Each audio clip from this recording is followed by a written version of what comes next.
Hello दोस्तों, welcome to my channel. आज की वीडियो में हम पढ़ेंगे 1726 का रॉयल चार्टर, यानी कि 1726 का राजपत्र। अब इसे राजपत्र नाम से भी जाना जाता है और चार्टर के नाम से भी जाना जाता है। ठीक है, तो 1726 का राजपत्र क्या था, इसके अंदर क्या क्या मुख्य प्रावधान थे और मेयर न्यायालय की स्थापना कैसे हुई थी और ये न्यायालय क्या थी। इसके सिवा कुछ और क्वेश्चन भी बनते हैं। जैसे पूछ लेते हैं कि 1726 का जो राजपत्र था ये लाने के क्या कारण थे, यानी कि क्यों लाया गया ये रॉयल चार्टर, और भारत में इंग्लैंड के सम्राट के न्यायालय का प्रारंभ, यानी कि भारत में इंग्लैंड की जो न्यायालय थी उनका प्रारंभ किस तरह हुआ, और सन 1726 में भारत में न्यायिक संस्थाओं के विकास में एक नई व्यवस्था का प्रारंभ हुआ, यानी कि 1726 में। तो 1726 का ये जो चार्टर आया इसके द्वारा किस न्यायिक संस्था का विकास हुआ, ये सब कुछ आज हम जानेंगे। ठीक है, तो सबसे पहले समझते हैं कि ये चार्टर कैसे आया, क्यों आया। ठीक है, तो पहले आप सुनो कि 1726 का चार्टर, इसमें क्या था। 1726 ईस्वी तक कलकत्ता, मद्रास, मुंबई में 3 प्रेसिडेंसी अंग्रेजों द्वारा स्थापित की गई थी। यानी कि ये जो इलाका है बॉम्बे वाला, यहाँ पे मद्रास में, और ये जो आप बड़ा सा एरिया देख रहे हो बंगाल, यहाँ पे ईस्ट इंडिया कंपनी ने अपनी 3 प्रेसिडेंसी नगर स्थापित कर ली थी। और एक और बात है कि 1687 में ईस्ट इंडिया कंपनी ने मद्रास में मेयर कोर्ट की स्थापना की थी। ठीक है, और वो जो मेयर कोर्ट थी वो बहुत सक्सेसफुल रही, तो उसे देखते हुए 1726 के चार्टर के द्वारा भी मेयर कोर्ट की स्थापना की गई। ठीक है, अब ये क्या होती है, इसमें क्या होता है वो भी आगे जानेंगे।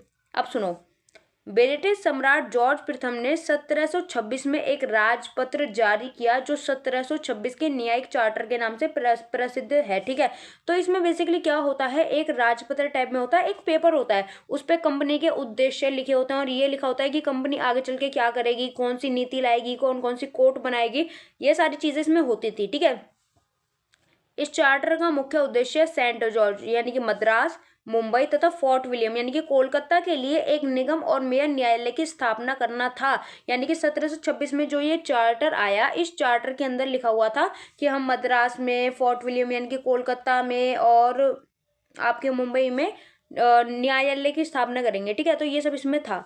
इस चार्टर के अंतर्गत स्थापित मेयर कोर्ट की स्थापना से मुंबई में कार्यरत कोर्ट ऑफ जुडिकेचर तथा मद्रास के पुराने न्यायालय समाप्त कर दिए। अब से पहले वाली वीडियो में हमने जब मद्रास के प्रशासन के बारे में पढ़ा था तो उस टाइम पे हमने पढ़ा था कि मद्रास में कोर्ट ऑफ जुडिकेचर और भी अन्य न्यायालय कार्यरत थी। ठीक है, तो अब क्या हुआ कि जब मेयर कोर्ट आ गई, मेयर न्यायालय आ गए, तो पहले से जो कोर्ट चल रही थी उन्हें खत्म कर दिया गया क्योंकि अब मेयर न्यायालय आ चुकी थी। अब अंग्रेजों के अनुसार राजपत्र की आवश्यकता के कारण, यानी कि एक बात अपने दिमाग में आप सोचो कि 1726 का ये जो राजपत्र आया था, ये ऐसा तो है नहीं कि भारतीयों ने मंगाया होगा या भारतीयों ने कॉल करके बोला होगा इंग्लैंड की भाई साहब हमारे लिए राजपत्र भेजो। ये जो राजपत्र था ये अंग्रेजों की सिफारिश पे आया था, यानी कि अंग्रेजों के अनुसार ही आया था। तो अंग्रेजों ने जो उनके हेड थे इंग्लैंड में, यानी कि जो राजा थे, क्राउन जो थे, उनको राजपत्र की आवश्यकता के कारण बताए। उन्होंने बताया कि हमें ये जरूरत है, इसलिए आप नए नए प्रावधान लाओ, इस तरह। ठीक है, तो कंपनी का विस्तार अत्यंत तीव्र गति से हो रहा था। ये अब तक बंगाल, बिहार, उड़ीसा प्रांत तक फैल चुकी थी, यानी कि कोलकाता, मद्रास, मुंबई, इन जगहों पे तो कंपनी ने अपनी प्रेसिडेंसी बना ली थी, और बंगाल, बिहार, उड़ीसा यहाँ पर भी बहुत फैल चुकी थी। अतः ऐसे न्यायालय की आवश्यकता महसूस हुई जो नियमित रूप से कार्य करके मामलों को निपटा सके। अब एक सीधी सी बात है कि लोग रह रहे हैं तो अपराध भी होगा, चोरी भी होगी, डकैती भी होगी, बहुत सारी चीजें होंगी। तो अब अंग्रेजों को ऐसे कोर्ट की जरूरत थी जो मतलब नियमित रूप से काम करके जो मैटर हैं, जो मामले हैं, उन्हें निपटा सके। तो इसलिए उन्होंने बोला कि आप एक राजपत्र लाओ, हमें एक कोर्ट की जरूरत है। उसके साथ ही न्याय व्यवस्था को दुरुस्त करने पर बल दिया गया तथा व्याप्त दुर्व्यवस्था को समाप्त करने के लिए भी सुधार करने की आवश्यकता समझी गई। फिर क्या हुआ कि कंपनी ने देखा कि सन 1687 में मद्रास प्रेसिडेंसी में, जो मैंने अभी बताया था पहले कि मद्रास प्रेसिडेंसी में भी एक मेयर कोर्ट थी। ठीक है, तो कंपनी ने देखा कि 1687 में मद्रास प्रेसिडेंसी में स्थापित जो निगम थी वो भी प्रशासनिक दृष्टि से उपयोगी सिद्ध हुई। तो उन्होंने सोचा क्यों ना हम ऐसी ही कोलकाता, मुंबई वगैरह हर जगह स्टेब्लिश कर दें ऐसी ही मेयर कोर्ट। ठीक है, अतः कंपनी इस प्रकार के अन्य निगम मुंबई और कोलकाता प्रेसिडेंसी में स्थापित करना चाहती थी। अब आपको कहानी समझ आई कि ये जो 1726 का चार्टर लाया गया, ये जो मेयर कोर्ट की स्थापना की बात की गई, ये क्यों की गई। ये इसलिए की गई क्योंकि उससे पहले जो कोर्ट चली थी वो कोर्ट सिस्टम अच्छा नहीं था, बहुत ज़्यादा दुर्व्यवस्था फैल रही थी। तो और कंपनी का जो शासन था वो बढ़ता जा रहा था, उड़ीसा, मद्रास, दुनिया भर, बिहार वगैरह हर जगह तक, ठीक है। तो इस टाइम पे उन्हें एक कोर्ट की ज़रूरत थी, तो इसलिए उन्होंने बोला और इसी की सिफारिश पे यहाँ पे मेयर कोर्ट की स्थापना की गई थी, ठीक है। साथ ही कंपनी को ब्रिटिश सम्राट के अधिकारों की आवश्यकता थी तथा 1726 के चार्टर द्वारा कंपनी को यह शक्ति प्राप्त हुई। भारत में बसे अंग्रेजों की मृत्यु व संपत्ति संबंधी विवादों का निस्तारण एक आवश्यकता थी। यानी कि जो अंग्रेज यहाँ भारत में रहते थे, नौकरी करते थे, वो जब मर जाते थे तो यहाँ पे उनकी जो संपत्ति थी, जो भी पैसा था, उस सब से रिलेटेड जो मामले होते थे, कोई उन मामलों को देख सके, ये भी एक प्रॉब्लम थी जिसके लिए मेयर कोर्ट आई। अतः इस समस्या के निवारण के लिए कंपनी भारत में प्रत्येक प्रेसिडेंसी शहर, यानी कि कोलकाता हुआ, मुंबई हुआ, मद्रास हुआ, हर एक शहर में उन न्यायालय की स्थापना करना चाहते थे जो मृत अंग्रेजों की संपत्ति संबंधी मामलों का निपटारा कर सकें। यानी कि एक ऐसा कोर्ट जो मरे हुए जो अंग्रेज होते थे उनकी संपत्ति वगैरह के मामले देख सके, तथा यह न्यायालय वसीयत, दाय वितरण संबंधी प्रपत्रों को जारी कर सके। अब आप समझे कि 1726 में मेयर कोर्ट क्यों लाया गया, ठीक है। अगर आपसे पूछे कि मेयर कोर्ट 1726 की जो मेयर कोर्ट थी उसे लाने के पीछे क्या कारण थे, तो भी आप ये सारे कारण मेंशन कर सकते हो कि उस टाइम पे न्याय व्यवस्था में सुधार के लिए या फिर अंग्रेजों के संपत्ति संबंधी विवादों को सुधारने के लिए मेयर कोर्ट की आवश्यकता थी। और कंपनी का जो प्रशासन था वो बहुत ज़्यादा बढ़ता जा रहा था, तो सब कुछ हैंडल करने के लिए मेयर कोर्ट की आवश्यकता हुई। अब ये जो 1726 का आपका चार्टर यानी कि राजपत्र लाया गया, इसमें क्या क्या प्रावधान थे, यानी कि क्या क्या प्रोविजन थे। पहला, मद्रास में निगम समाप्त तथा नए निगम की स्थापना, यानी कि जो पहले से वहां पे चीजें चली थी वो सब खत्म करो और अब यहाँ पे चलेगा मेयर कोर्ट, ठीक है। मुंबई, कलकत्ता की प्रेसिडेंसी शहरों में एक निगम की स्थापना की गई जिसमें एक मेयर होता था, 9 एल्डरमैन होते थे, जिसमें से 7 एल्डरमैन अंग्रेज होने इंपॉर्टेंट थे, यानी कि 7 अंग्रेज होंगे और बाकी के जो 2 हैं वो आप भारतीय ले लो। 3 प्रेसिडेंसी शहर में नगर निगम के लिए प्रथम मेयर तथा सभी एल्डरमैन राजपत्र द्वारा मनोनीत किए गए। यानी कि अब हमने पढ़ा कि इसमें एक मेयर और 9 एल्डरमैन हमें अपॉइंट करने हैं, ठीक है। तो इसमें क्या हुआ कि जो पहले बार मेयर और एल्डरमैन चुने गए, ये कंपनी ने ही वहां से चुन के भेजे थे, मतलब जो उनके राजा थे उन्होंने चुन के भेजे थे। अगला है, इस राजपत्र के द्वारा गवर्नर काउंसिल को यह शक्ति दी गई थी कि वह उचित प्रमाण के आधार पर किसी भी मेयर और एल्डरमैन को गलत काम करने पर हटा सके। मैं हर बार बोलती हूँ, मैं दोबारा बोल रही हूँ कि गवर्नर और काउंसिल यानी कि गवर्नर जनरल एंड काउंसिल जो थे भारत में सबसे बड़े अधिकारी थे उस टाइम पे, ठीक है। इनके नीचे सब आते थे और गवर्नर जनरल और काउंसिल के ऊपर थे किंग इन काउंसिल। ये जो किंग इन काउंसिल थी ये होती थी आपकी इंग्लैंड में, लेकिन ये जो गवर्नर और काउंसिल थी ये होती थी भारत में, ठीक है। तो गवर्नर और काउंसिल क्योंकि सबसे बड़ी थी तो इसे ये अधिकार था कि ये मेयर और एल्डरमैन, अगर मेयर और एल्डरमैन कुछ भी गलत करता है तो गवर्नर काउंसिल उसे निकाल सकता है। समझ रहे हो ना। प्रत्येक प्रेसिडेंसी शहर में मेयर और एल्डरमैन के द्वारा एक मेयर कोर्ट की स्थापना की गई। और मेयर कोर्ट के काम हम पीछे पढ़ के आ रहे हैं। मेयर कोर्ट इसलिए बनाया गया था ताकि अंग्रेजों की मृत्यु से संबंधित मामले देख सकें प्रशासन वगैरह के लिए। अब क्या था कि मेयर का न्यायालय आपराधिक मामलों पर परीक्षण करने की क्षमता नहीं रखता था, यानी कि इसे सिविल केसेस दिए गए, क्रिमिनल केसेस इसे नहीं दिए गए। ये केवल दीवानी और वसीयत संबंधी मामलों पर विचार कर सकता था। वसीयत सबको पता है, ठीक है। दीवानी यानी कि जो सिविल केसेस होते हैं, ठीक है। तो मेयर न्यायालय को सिविल केसेस और वसीयत से रिलेटेड केस दिए गए। आपराधिक मामले जो थे वो गवर्नर और काउंसिल के हाथ में थे, यानी कि आपराधिक न्याय प्रशासन गवर्नर और काउंसिल के हाथ में था और यही शांति न्यायाधीश कहलाते थे। और छोटे मोटे अपराधों के लिए दंड देने का भी अधिकार इन्हें ही था। यानी कि उस टाइम पे अब खुद सोचो, इस बात से हमें क्या समझ में आ रहा है। इस बात से हमें ये समझ में आ रहा है कि उस टाइम पे मेयर कोर्ट सिविल मामले देखती थी और छोटे मोटे मामले देख लेती थी, लेकिन जो आपकी गवर्नर एंड काउंसिल थी जो हाईएस्ट अथॉरिटी थी वो आपराधिक मामले देखती थी। किसी को मृत्यु दंड देना है, किसी को फांसी की सजा देनी है, या फिर किसी ने किसी का रेप कर दिया तो उसे सजा देनी है। तो ये जो आपराधिक न्याय प्रशासन था ये आपकी गवर्नर और काउंसिल देखती थी और मेयर कोर्ट सिविल मामले देखती थी और वसीयत से संबंधित मामले देखती थी। तो ये मेयर कोर्ट का अधिकार क्षेत्र था, ठीक है। मेयर का न्यायालय यानी कि जो मेयर कोर्ट था ये आपराधिक मामलों का, हाँ ये अभी पीछे हमने देख लिया, ठीक है।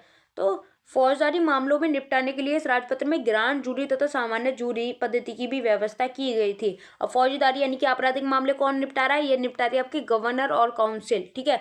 अन्य निर्मित कानून की अवहेलना करने वाले व्यक्ति को गवर्नर काउंसिल द्वारा दंड दिया जा सकता था, यानी कि हमने पढ़ा कि हाईएस्ट अथॉरिटी गवर्नर काउंसिल है। तो अगर कोई कानून का पालन नहीं करता या फिर कानून का उल्लंघन करता है तो ऐसी कंडीशन में गवर्नर एंड जो काउंसिल है वो उसे दंड दे सकती है। मान लो कि गवर्नर काउंसिल ने कानून बनाया, कोई उसे तोड़ रहा है, तो गवर्नर काउंसिल उसे सजा दे सकती हैं। अब पढ़ते हैं मेयर कोड 1728। सुनो, अब मेरी बात ध्यान से सुनना। मेयर कोड बनाने के लिए जो ऑर्डर आया था वो आया था 1726 के चार्टर के द्वारा, लेकिन जो मेयर कोड बनी थी और जब काम शुरू हुआ वो हुआ 1728 में, इसलिए इसे मेयर कोड 1728 यहाँ पे मैंने लिखा हुआ है। और मेयर कोड बनाने का जो ऑर्डर आया था वो आया था 1726 के चार्टर के द्वारा, ठीक है। तो ये जो मेयर कोड है ये 1728 में आपकी बनी थी। एक और बात, लेक्चर थोड़ा लंबा होगा लेकिन आपके डाउट्स क्लियर हो जाएंगे, तो ध्यान से सुनते हुए चलना क्योंकि इसमें बहुत सारी चीजें हैं अंदर, ठीक है। 1726 के चार्टर के अनुसार प्रत्येक प्रेसिडेंसी शहर में मेयर कोर्ट की स्थापना होनी थी, जैसे करी भी गई। यह प्रेसिडेंसी शहर और उसके अधीनस्थ कारखाने यानी कि फैक्ट्री में उठने वाले सिविल मामलों की सुनवाई कर सकता था। यानी कि जैसे मैंने बताया फोर्ट विलियम और सेंट जॉर्ज वगैरह के नाम पे जो इन्होंने फैक्ट्री वगैरह बना ली थी, यानी कि जो अंग्रेजों की फैक्ट्री थी उन सब के जो मामले थे सिविल मामले, उन्हें मेयर कोर्ट देख सकता था। 1000 पैगोडा तक की धनराशि के मुकदमे ये देख सकता था, जैसे कि आजकल रुपए चलते हैं, अंग्रेजों के यहाँ डॉलर चलते हैं और आपके दुबई में दिरहम चलते हैं, उसी तरह उस टाइम पे पैगोडा चलते थे, पैगोडा, ठीक है। तो 1000 पैगोडा तक की धनराशि के मुकदमे आपका मेयर न्यायालय देख सकता था। पर अगर इससे अधिक धनराशि के मुकदमे हैं, मान लो 2000 पैगोडा की धनराशि के मामले हैं, तो वो किंग इन काउंसिल यानी कि प्रिवी काउंसिल के द्वारा सुने जाएंगे। अब प्रिवी काउंसिल क्या है वो आगे बताया जाएगा, लेकिन किंग इन काउंसिल पहले ही मैंने बता दिया, इंग्लैंड की हाईएस्ट अथॉरिटी यानी कि जो इंग्लैंड की सरकार थी, 2000 पैगोडा तक के मामले इंग्लैंड की सरकार देखेगी और 1000 तक के मेयर कोर्ट देखती थी, ठीक है। आगे है विरुद्ध अपील, यानी कि मेयर कोर्ट के विरुद्ध अपील की जा सकती थी गवर्नर जनरल और काउंसिल में। क्यों? क्योंकि भैया गवर्नर जनरल और काउंसिल यहाँ की सबसे बड़ी शक्ति थी, ठीक है। चूंकि चार्टर में किसी कानून का उल्लेख नहीं था, इसलिए मूल निवासी तथा अंग्रेज दोनों के शासन के लिए अंग्रेजी कानून का उपयोग होता था। चार्टर में ये नहीं लिखा था कि आपको भारतीयों का कानून मानना है या फिर अंग्रेजों का मानना है। तो इसलिए ये जो मेयर कोर्ट थी, ये जो अंग्रेज थे, ये अंग्रेजी कानून यानी कि इंग्लैंड का कानून ही यहाँ पे लागू करते थे। इसे आप इस तरह समझो, जैसे मान लो भारत में कोई चोरी करता है तो उसके लिए दंड है कि उसे 2-3 दिन के लिए जेल में डाल दो या फिर उससे फाइन ले लो। लेकिन मान लो अंग्रेजी जो कानून है, अंग्रेजी विधि बोलते हैं कि अगर किसी ने चोरी करी तो उसे जिंदा मार दो। तो ये सिस्टम था। तो भारतीयों की विधि के स्थान पे अंग्रेजी कानून यहाँ पे चल रहा था। मेयर न्यायालय स्वयं के लिए नियम बना सकती थी, यानी कि जो मेयर कोर्ट थी वो खुद के लिए नियम रेगुलेशन ये सब बना सकती थी, और मेयर कोर्ट को कानून बनाने का अधिकार भी था। लेकिन कानून तो बना लो, लेकिन इसके बनाए हुए कानून इंग्लैंड के कानून के समान ही होने चाहिए थे। यानी कि ऐसा नहीं हो सकता था कि तुम ऐसा कोई कानून बना दो जिससे इंग्लैंड का कुछ भी नुकसान हो, ठीक है। तो कानून इंग्लैंड के समान ही होने चाहिए और उनके क्रियान्वयन में अन्याय नहीं होना चाहिए। जो कानून बना रहे हो, जो नियम बना रहे हो, सब पे समान रूप से लागू होने चाहिए, कोई भी चीटिंग नहीं करनी है।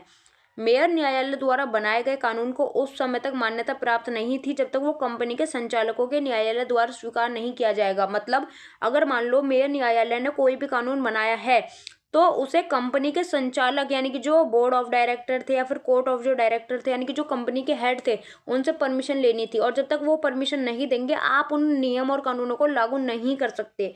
तो कानून तो बना सकते हो लेकिन कानून को वेरीफाई भी कराना पड़ेगा, ऊपर दिखाना भी पड़ेगा। ये व्यवस्था थी। अगला है मेयर कोर्ट को सरकार के विरुद्ध भी मामले सुनने का अधिकार था, लेकिन ये केवल एक औपचारिकता मात्र थी, यानी कि ये केवल एक फॉर्मेलिटी थी। ये बोल रहे थे कि सरकार के खिलाफ भी हम मामले सुनेंगे, लेकिन कहने सुनने की बात थी, इतना कोई सरकार के खिलाफ मामले सुनता नहीं था, होता नहीं था ऐसा कुछ। तो ये बस एक फॉर्मेलिटी थी। अब ये जो हमने पीछे 1726 का मेयर न्यायालय यानी कि मेयर कोर्ट देखा, इसकी क्या क्या विशेषता है। पहली विशेषता है कि इसके द्वारा सर्वप्रथम भारत में अंग्रेजी नियम स्थापित किया गया, क्योंकि सारे जो केस देखे जा रहे हैं वो भी अंग्रेज के हिसाब से हो रहे हैं, अंग्रेज शासन कर रहे हैं, अंग्रेजों की कोर्ट है, ठीक है। तो इसमें भारत में अंग्रेजी नियम स्थापित किया गया। साथ ही मुंबई, कोलकाता, मद्रास को प्रेसिडेंसी शहर घोषित किया गया और यहाँ पे न्यायालय की स्थापना की गई। ये जो न्यायालय थे प्रेसिडेंसी शहर तथा उसके अधीनस्थ बस्तियों के सभी दीवानी मामले निपटाते थे, यानी कि जितने भी सिविल मैटर होते थे जितने भी सिविल मैटर होते थे वो ये मेयर न्यायालय निपटाते थे, और जो क्रिमिनल होते थे वो कौन निपटाते थे? गवर्नर एंड काउंसिल, भूल मत जाना बिल्कुल भी। और ये जो मेयर न्यायालय था ये हफ्ते में 3 बार लगता था, और वसीयत, उत्तराधिकार, प्रशासन पत्र आदि जारी करने का इसे अधिकार था, यानी कि वसीयत आदि से संबंधित, उत्तराधिकार आदि से संबंधित मामले भी ये देख सकता था। और अगर कोई मेयर न्यायालय से खुश नहीं है तो वो गवर्नर परिषद यानी कि गवर्नर काउंसिल में जाके अपील कर सकता था। इस न्यायालय को कानून बनाने का अधिकार था, लेकिन कानून वही बात है, इंग्लैंड की विधि यानी कि इंग्लैंड के कानून के विपरीत ना हो, उसके ही जैसे हो। यहाँ पे जूरी पद्धति चलती थी और यह एक सिविल अदालत थी। बिल्कुल मत भूलना कि मेयर कोर्ट जो थी ये एक सिविल कोर्ट थी, ये आपराधिक मामले नहीं देखती थी, आपराधिक मामले गवर्नर एंड काउंसिल देखती थी। मैंने 10 बार रिपीट कर दी ये बात, बिल्कुल मत भूलना। अब हमने विशेषता तो पढ़ ली मेयर कोर्ट की, अब इसकी कुछ कमियां यानी कि इसकी त्रुटियां समझो, यानी कि अब हर चीज़ है तो हर चीज़ में कुछ ना कुछ कमियां तो होती हैं। इस न्यायालय के सम्मुख जातीय स्वरूप के मामले आते थे, जिनका फैसला करते समय अदालत जो थी वो इंग्लैंड का कानून लागू करती थी, जिससे भारतीयों में गुस्सा था। यानी कि खुद सोचो, भारत के लोग हैं, चलनी भारत के लोगों की चाहिए, लेकिन फिर भी जो जाति के मामले आते थे या कैसे भी मामले आते थे, इंग्लैंड वाले अपना कानून लागू करते थे, जिससे भारतीयों में गुस्सा था। मेयर न्यायालय जो थी यहाँ पे इंग्लैंड का कानून लागू होता था, जिससे भारतीय परिचित नहीं थे। अब भारत के जो लोग थे वो इतने ज़्यादा लिटरेट नहीं थे, उन्हें नहीं पता था कि इंग्लैंड में कैसा कानून है, क्या होता है, तो भारतीयों को दिक्कत आ रही थी इस चीज़ में। ये कानून जटिल और तकनीकी था, यानी कि बहुत ज़्यादा टेक्निकल टाइप का ये कानून था, इनका बहुत ज़्यादा जटिल था, कॉम्प्लेक्स था बहुत ज़्यादा, भारतीय समझ नहीं पा रहे थे। ठीक है, तो ये भी एक इसकी कमी थी। फिर है कि हिंदू मुसलमान को ईसाई धर्म में धर्मांतरण कराया जा रहा था, ये भी एक समस्या थी। यानी कि क्योंकि अंग्रेज तो थे ईसाई, और उस टाइम पे ईसाई मिशनरियां काम करती थी, वो क्या करती थी, हिंदुओं को, मुसलमानों को, सबको फोर्स करती थी कि तुम ईसाई बन जाओ। अगला है, मेयर की अदालतों के द्वारा दिए गए निर्णय के विरुद्ध अपील इंग्लैंड में होती थी, जिस कारण न्याय में देरी होती थी। तो हमने पहले पढ़ा था कि जो मेयर की अदालत है 1000 पैगोडा तक के जो मामले थे भारत की मेयर न्यायालय देखती थी, लेकिन अगर 1000 पैगोडा से ज़्यादा के होते थे तो वो अपील जो है वो इंग्लैंड में जाती थी, वो किंग इन काउंसिल देखती थी। तो इस कारण न्याय में देरी होती थी, यानी कि बहुत ज़्यादा टाइम वेस्ट होता था। आप सोचो, यहाँ है इंग्लैंड और यहाँ है भारत, आने जाने में कितना टाइम लगेगा। हवाई जहाज तो चलते नहीं थे उस टाइम पे, पानी के थ्रू जाना होता था, तो बहुत टाइम लगता था। जो नॉर्मल क्या बोलते हैं उसको, हाँ, जो नॉर्मल केस होते थे वो तो मेयर न्यायालय से सीधे गवर्नर काउंसिल में जाते थे, लेकिन जो पैसे वाले मामले होते थे 1000 पैगोडा से ज़्यादा के, वो जाते थे, अपील उनकी जाती थी इंग्लैंड में। कहाँ जाती थी? किंग इन काउंसिल में, तो बहुत ज़्यादा समय लगता था, तो ये भी एक समस्या थी। अगला है, इस न्यायालय में हिंदू देवी देवताओं की शपथ से भारतीय नाराज थे। जैसे कि आज के टाइम पे गीता पे हाथ रख के सच बोलना पड़ता है, तो उस टाइम पे क्या था, हिंदू देवी देवताओं की शपथ दिलाई जाती थी, जिससे भारतीय जो थे वो बहुत ज़्यादा नाराज थे। अब मैंने पहले ही वीडियो में बताया था कि 1687 में मद्रास में मेयर न्यायालय की स्थापना की गई थी। कहाँ पे की गई थी? मद्रास में मेयर न्यायालय की स्थापना की गई थी, और वो जो मेयर न्यायालय थी वो सक्सेसफुल थी, और उसी के आधार पे 1726 में हर जगह मेयर न्यायालय यानी कि जो 3 प्रेसिडेंसी थी, तीनों में मेयर न्यायालय की स्थापना की गई। तो बहुत बार क्वेश्चन पूछता है कि 1687 की मेयर न्यायालय और 1726 की मेयर न्यायालय के बीच में अंतर बताओ। सुनो, यह कंपनी का न्यायालय था, यानी कि जो मद्रास में न्यायालय बनाया गया था ये कंपनी ने बनाया था, जबकि जो 1726 का मेयर न्यायालय था ये इंग्लैंड के सम्राट ने बकायदा 1726 का चार्टर लागू करके बनाया था। ठीक है, और ये जो मद्रास वाला मेयर न्यायालय था इसकी स्थापना कंपनी के चार्टर के द्वारा की गई थी, यानी कि इसे कंपनी ने लागू किया और कंपनी के चार्टर से किया। जबकि जो 1726 वाला मेयर न्यायालय था इसकी जो स्थापना थी वो इंग्लैंड के सम्राट के चार्टर के द्वारा की गई थी। और ये वाला जो 1687 वाला जो मेयर न्यायालय था ये केवल मद्रास में स्थापित था, जबकि 1726 वाला मेयर न्यायालय मद्रास, मुंबई और कोलकाता में भी स्थापित किया गया। फिर है ये जो मद्रास वाला मेयर न्यायालय था ये क्रिमिनल और सिविल दोनों तरह के केस देख सकता था, लेकिन ये वाला जो हमारा 1726 वाला था ये केवल सिविल केस देख सकता था और वसीयत संबंधी केस देख सकता था। आगे आप ये पढ़ लेना, ईजी है, आपको समझ में आ जाएगा। और अगर किसी ने मद्रास वाली वीडियो नहीं देखी तो जाके देख लेना, और अच्छे से समझ में आ जाएगा। अब एक ये तो हमने पढ़ लिया मेयर न्यायालय कैसे आया, इसकी क्या विशेषता थी, क्या कमियां थी, लेकिन आप खुद एक बात सोचो कि 1726 में मेयर न्यायालय आई तो इसने 1753 तक कैसे काम किया, क्या क्या काम हुआ, क्या क्या लड़ाई झगड़े हुए, किस तरह से ये चली, उसके बारे में पढ़ना जरूरी है, क्योंकि इसमें आगे कुछ 3 केस हैं। ठीक है, तो क्या हुआ कि सन 1726 के चार्टर के द्वारा भारत के 3 शहर मद्रास में, मुंबई में, कोलकाता में ऐसी न्यायिक व्यवस्था स्थापित की गई जो प्रभावशाली ढंग से न्याय कर सके। ठीक है, यह न्यायिक व्यवस्था मेयर कोर्ट कहलाई। यानी कि सीधी सी बात यह है कि 1726 में मद्रास में, मुंबई और कोलकाता में मेयर कोर्ट की स्थापना की गई, और कोर्ट की हेल्प करने के लिए कंपनी ने कुछ विधि की पुस्तकें, यानी कि लॉ की पुस्तकें और अधिनियम, यानी कि एक्ट जो होते हैं आपके, एक्ट जो होते हैं, एक्ट की प्रतिलिपियां भेजी, यानी कि ताकि कंपनी ठीक से, जो कंपनी है वो ठीक से अपना काम कर सके, ठीक से न्याय का काम कर सके, इसलिए उन्हें लॉ की और एक्ट वगैरह की बुक और प्रतिलिपियां भेजी गई थी। साथ ही कंपनी ने न्यायालय को आदेश दिया कि वह अपनी कार्यवाहियों का ब्यौरा प्रतिवर्ष इंग्लैंड भेजे, यानी कि क्या तुमने कार्यवाही की, कितने तुमने केस देखे, इस सारी, ये जो सारी डिटेल है, सारी जो इन्फॉर्मेशन है, तुम्हें हर साल इंग्लैंड भेजनी है। यानी कि ऐसा नहीं था कि मेयर न्यायालय के ऊपर किसी का मतलब कोई था ही नहीं उसके ऊपर, मेयर न्यायालय को अपनी सारी गतिविधि, अपनी सारी कार्यवाहियों की रिपोर्ट बना के इंग्लैंड भेजनी पड़ती थी। मेयर कोर्ट के अलावा 3 प्रेसिडेंसी नगरों में 3 निगम की भी स्थापना की गई थी, और मेयर कोर्ट के ऊपर जो अपील की जा सकती थी वो गवर्नर और काउंसिल में की जा सकती थी, और अगर 1000 रुपये से ज्यादा का मामला है तो किंग इन काउंसिल में की जा सकती थी। अब अंतर्विरोध सुनो, यानी कि क्या लड़ाई झगड़े उस टाइम पे हुए मेयर न्यायालय के टाइम पे। मेयर कोर्ट जो थी ये अपेक्षाकृत कार्य ना कर सकी, ये अच्छे से काम नहीं कर पा रही थी, और प्रतिदिन मेयर कोर्ट और गवर्नर काउंसिल के बीच जो लड़ाई झगड़े थे वो बढ़ते चले गए। यानी कि हमने पढ़ा था मेयर न्यायालय थी और गवर्नर काउंसिल था, इन दोनों के बीच में लड़ाई झगड़े बढ़ते चले गए, और इससे संबंधित हमें कुछ केस देखने के लिए मिलते हैं। पहला केस है धर्म परिवर्तन का विवाद सन 1730। इसमें क्या होता है कि इसमें एक हिंदू महिला ने धर्म परिवर्तन कर लिया और वो ईसाई बन गई। इस चीज से नाराज होकर उसका 12 साल का बेटा अपने किसी रिश्तेदार के यहाँ जाके रहने लगा। महिला ने रिश्तेदारों के विरुद्ध आरोप लगाया कि उन्होंने लड़के को अवैध ढंग से, यानी कि गलत तरीके से अपने पास रोक के रखा है, और साथ में कुछ जेवर भी हड़पे हैं।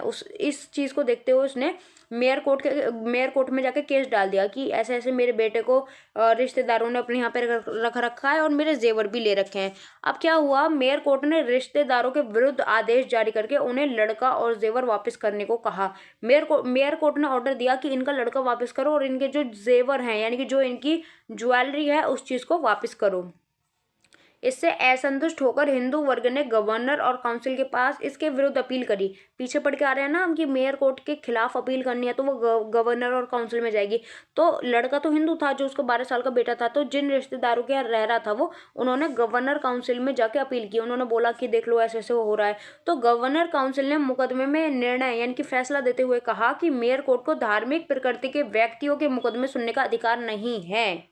समझ रहे हो, गवर्नर काउंसिल ने कहा कि मेयर कोर्ट जो है वो धार्मिक चीजों से रिलेटेड मामले नहीं देखेगी, और ये जो मामला था ये पूरी तरह धार्मिक था, क्योंकि इसमें महिला पहले हिंदू थी, फिर वो ईसाई बन गई, उसके बाद उसका जो लड़का था वो उसके साथ नहीं रहना चाह रहा था। ठीक है, तो मेयर कोर्ट ने गवर्नर काउंसिल की इस बात को नहीं माना और अपने आदेश पर दृढ़ रही, जिससे विवाद बढ़ा।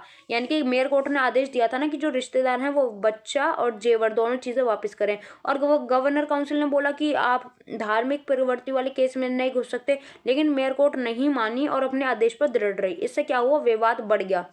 अब गवर्नर काउंसिल को सीधी सी बात है बुरा लगेगा कि उससे कोई छोटी अथॉरिटी है, मेयर कोर्ट है, वो बात नहीं माननी उसकी, तो विवाद बढ़ा। अगला केस है अरब व्यापारी का विवाद। इसमें क्या होता है कि एक अरब का व्यापारी होता है, यानी कि जो व्यापार करते हैं, बिजनेस करते हैं, तो एक अरब के व्यापारी ने एक व्यक्ति के खिलाफ बहुमूल्य मोती को चुराने का वाद दायर किया। यानी कि उसने केस किया कि ये सामने वाला पर्सन है, इसने बहुमूल्य मोती चुराए हैं।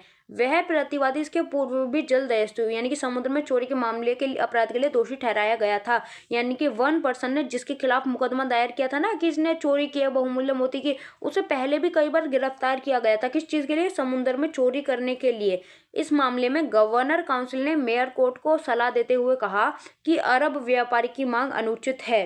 यानी कि उसने बोला यार रहने तो, ये अरब व्यापारी पागल है, इसकी मांग ही गलत है। तो मेयर कोर्ट ने इस परामर्श को अस्वीकार कर दिया और प्रतिवादी को उत्तरदायी माना, यानी कि जिसने बहुमूल्य मोती चुराए थे उसे उत्तरदायी माना और उसे सजा सुनाई। तो यहाँ क्या हुआ, यहाँ पे मेयर कोर्ट और गवर्नर काउंसिल के बीच में दोबारा विवाद छिड़ गया। यहाँ पे मेयर कोर्ट ठीक काम कर रही थी, लेकिन गवर्नर काउंसिल जबरदस्ती हस्तक्षेप कर रही थी, जिससे इनके बीच में लड़ाई झगड़े जो थे वो और ज्यादा बढ़ गए। अगला केस है मद्रास का शपथ ग्रहण मामला। यहाँ पे क्या हुआ, किसी चीज की शपथ ग्रहण कराई जा रही थी, ठीक है। तो मेयर कोर्ट द्वारा 1736 में पगौड़ा शपथ ग्रहण न करने पर 2 भारत के व्यापारियों को गिरफ्तार किया गया, यानी कि इसमें 2 भारतीय व्यापारियों को गिरफ्तार कर लिया। किस लिए? क्योंकि उन्होंने पगौड़ा नाम की कोई शपथ थी वो ग्रहण नहीं की। इन हिंदू व्यापारियों ने आपत्ति जताई कि पगौड़ा शपथ ग्रहण करना इनके धर्म के विरुद्ध है, यानी कि इन्होंने बोला कि हमारे धर्म में ऐसा कोई सिस्टम नहीं है कि हम पगौड़े की शपथ ग्रहण करें या इसकी करें उसकी करें। तो इन व्यापारियों की तरफ से गवर्नर काउंसिल के समक्ष अपील की गई, जिसमें गवर्नर काउंसिल ने मेयर कोर्ट के निर्णय में हस्तक्षेप करते हुए शांति और सुरक्षा बनाए रखने के लिए व्यापारियों को तुरंत मुक्त कर दिया। तो इसमें बेसिकली क्या हुआ कि मेयर कोर्ट ने तो व्यापारियों को गिरफ्तार किया था क्योंकि उन्होंने शपथ नहीं ली थी, और ये जो गवर्नर काउंसिल है इसने समझदारी वाला काम करा, इसने ये जो व्यापारी थे इन्हें शांति और सुरक्षा बनाए रखने के लिए मुक्त कर दिया। क्यों? क्योंकि इनके धर्म में ही नहीं है कि ये किसी और चीज़ की शपथ लें। तुम जबरदस्ती उन्हें दिलाओगे तो नॉर्मल सी बात है, कॉन्फ्लिक्ट छिड़ जाएगी, ठीक है। तो यहाँ क्या हुआ, यहाँ भी मेयर कोर्ट और गवर्नर काउंसिल के बीच में एक खाई सी आ गई, क्योंकि एक दूसरे में इनका कोऑर्डिनेशन बैठ नहीं रहा था। फिर क्या हुआ, मद्रास की भारतीय जनता मेयर कोर्ट की इस कार्यवाही से असंतुष्ट थी। उन्होंने इंग्लैंड स्थित जो कंपनी थी, कंपनी के डायरेक्टर के न्यायालय में याचिका दायर की, जिसमें यह प्रार्थना की गई थी कि मेयर कोर्ट के अधिकारिकता से उन्हें मुक्त किया जाए। यानी कि जो मेयर कोर्ट थी वो ऐसे ऐसे डिसीजन ले रही थी जिससे भारत की जनता खुश नहीं थी, जैसे पिछले वाले मामले में उसने ली। तो जो भारत की जनता थी उन्होंने जो कंपनी के डायरेक्टर का जो कोर्ट था वहाँ पे उन्होंने एक रिट यानी कि एक याचिका वगैरह दायर की। उसमें उन्होंने बोला कि हमें मेयर कोर्ट नहीं चाहिए, हमें मेयर कोर्ट से मुक्त कराओ। अतः यह क्लियर है कि सन 1726 से 1753 तक मेयर कोर्ट और गवर्नर काउंसिल के संबंध जो थे वो तनावपूर्ण थे। अब ये तो हम समझ गए कि मेयर कोर्ट के जो रिलेशन थे गवर्नर काउंसिल से वो बहुत ज़्यादा तनावपूर्ण थे, इनकी आपस में बन नहीं रही थी। लेकिन अब इसे सुधारने के लिए क्या किया जाए, इन संबंधों को सुधारने के लिए और मेयर कोर्ट की सिचुएशन को सुधारने के लिए सन 1753 का चार्टर भारत में आया। तो ये भी अब हम समझ गए। एक क्वेश्चन था कि भारत में इंग्लैंड का कानून केवल 1726 में प्रथम और आखिरी बार लागू हुआ, इस चीज़ को स्पष्ट करो। यानी कि ये समझाओ कि हमारे जो भारत है वहाँ पे इंग्लैंड का जो कानून है यानी कि बाहर का जो ब्रिटिश कानून है वो केवल 1726 में लागू हुआ, इस चीज़ को समझाओ। अब सुनो, ये क्वेश्चन आया था प्रीवियस ईयर में, ठीक है। तो मद्रास, मुंबई तथा कलकत्ता तीनों प्रेसिडेंसी नगर में एक जैसी न्याय प्रशासनिक व्यवस्था लागू करने के उद्देश्य से जहां जहां कॉर्पोरेशन तथा मेयर न्यायालय की स्थापना की गई, वहां उस समय पर ब्रिटेन की सरकार द्वारा ये आदेश दिया जाने लगा कि वो समस्त विवादों का निर्णय अंग्रेजी विधि के अनुसार करें। यानी कि अभी हमने पीछे पढ़ा था कि मद्रास, मुंबई, कोलकाता ये जो प्रेसिडेंसी शहर थी यहाँ पे मेयर न्यायालय की स्थापना की गई। और ये जो मेयर न्यायालय की स्थापना की गई थी ना, तो यहाँ पे ये जो न्यायालय के जज वगैरह जो होते थे, जो मेयर और एल्डरमैन होते थे, इन्हें ये आदेश दिया कि तुम यहाँ पे जितने भी विवाद देखो उनका जो निर्णय है वो अंग्रेजी विधि के अनुसार करो, यानी कि अंग्रेजी कानून के अनुसार करो। तो इस तरह हम समझ सकते हैं कि यहाँ पे इंग्लैंड का कानून जो है वो लागू हुआ। कब लागू हुआ? 1726 में, क्योंकि ये जो चार्टर आया था ये चार्टर आपका आया था 1726 में। और इसके सिवा जो मेयर कोर्ट थी वो भी 1728 में आई। इसके साथ ही इस चार्टर द्वारा ये भी व्यवस्था की गई थी कि जो 1000 पाउंड के यानी कि जो 1000 पैगोडा वाले मामले हैं वो तो मेयर कोर्ट में देखे जाएंगे, लेकिन इससे अधिक यानी कि 1000 पैगोडा से अधिक के जो मामले हैं वो किंग इन काउंसिल के समक्ष रखे जाएंगे और उनका निर्णय जो है वो अंग्रेजी नियम के अनुसार होगा। तो यहाँ भी सीधी सी बात है कि यहाँ पे अंग्रेजी नियम और अंग्रेजी कानून यानी कि इंग्लैंड के कानून आ रहे हैं। अगला है कि इस चार्टर के अंतर्गत जिन शांति न्यायाधीशों की नियुक्ति की गई थी उन्हें यह कहा गया कि वो अपने सामने आने वाले विवादों का निर्णय भी अंग्रेजी विधि के अनुसार करें। यानी कि यहाँ भी कुआ यहाँ भी खाई, हर जगह जो है वो सारी की सारी जगह इंग्लैंड का कानून चल रहा था इन टोटल। तो इसलिए हम कह सकते हैं कि 1726 में इंग्लैंड का कानून भारत में लागू था। अब है कि प्रत्येक मेयर न्यायालय अपने यहाँ हुए क्रियाकलाप की पुष्टि और आवश्यक सर्वेक्षण यानी कि आवश्यक सर्वे हेतु इंग्लैंड भेजेगा तथा वहां से आवश्यक निर्देश प्राप्त कर सकेगा। यानी कि प्रत्येक मेयर न्यायालय यानी कि जो मेयर के कोर्ट थे ये अपने क्रियाकलाप यानी कि जो इन यहाँ पे काम हो रहे हैं, जो भी कार्रवाई हो रही है, उन सब की पुष्टि यानी कि उन सब के वेरिफिकेशन के हेतु या फिर सर्वेक्षण के हेतु कि हमने क्या किया, कैसे किया, इस सब को जितनी भी रिपोर्ट वगैरह है वो सबको बना के इंग्लैंड भेजेगा। तो इस चीज़ से हमें क्या समझ में आ रहा है, इस चीज़ से हमें क्लियरली समझ में आ रहा है कि उस टाइम पे भारत में इंग्लैंड का कानून लागू हुआ था। क्या लागू हुआ था भारत में? भारत में इंग्लैंड का कानून लागू हुआ था 1726 में। इन केसेस को देख के हमें ये चीज़ समझ में आ रही है। तो ये था आज का लेक्चर। अगला लेक्चर होगा आपका 1753 के चार्टर के ऊपर। आपको अगर कोई भी लीगल नोट्स चाहिए तो आप इस नंबर पे डीएम कर सकते हैं, क्या टर्म एंड कंडीशन है बता दिया जाएगा। लॉ विद रिया नाम से मेरा चैनल है टेलीग्राम पे, यहाँ मैं इंपॉर्टेंट नोट शेयर करती हूँ। So thanks for watching. बस कमेंट कर देना समझ में आया हो तो। जय हिंद, जय भारत।